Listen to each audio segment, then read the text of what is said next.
My name is Hadley Horn, and today I will be talking about understanding stress through psychological theories. Stress affects both the mind and the body and is a universal human experience. This presentation explores stress through 4 key psychological models.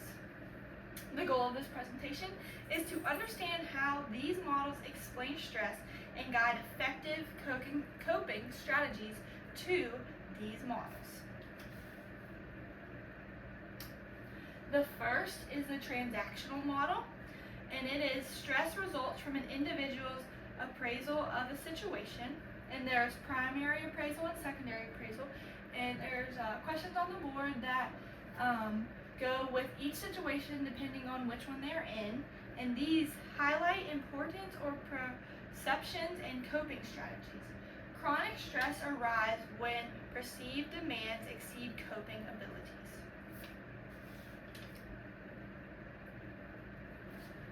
Second would be the psychosocial model. Stress is shaped by biological, which is hormones, psychological, which is mindset, and social, which is the support system factors.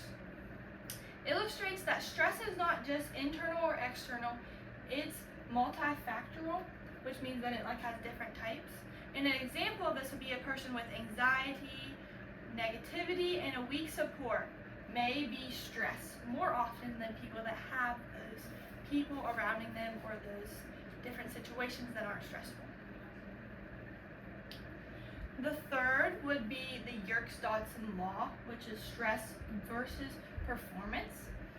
Describes an inverted U-curve relationship between stress and performance, which would mean if you have too little stress in your life, you would be bored and you would unperform.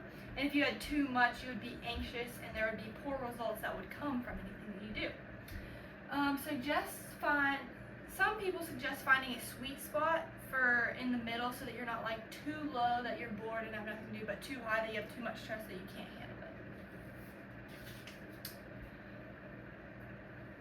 it. And the last one would be the cognitive behavior therapy, or CBT, which is stress is influenced by thoughts, patterns, not just events that happen during the day. Negative thoughts intensify stress.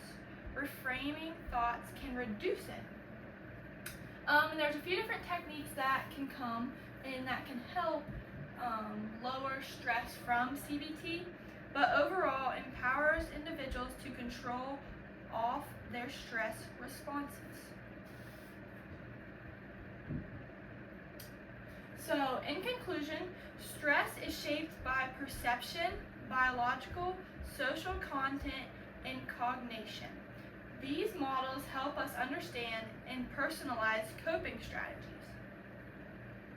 Implications. I read the wrong one. Psychologists can design better stress interventions that can help people in the future. And future researchers can explore how these models interact in real life settings. Thank you guys for listening to me today talk about stress, and here's my references from the websites that I use to talk about in my presentation.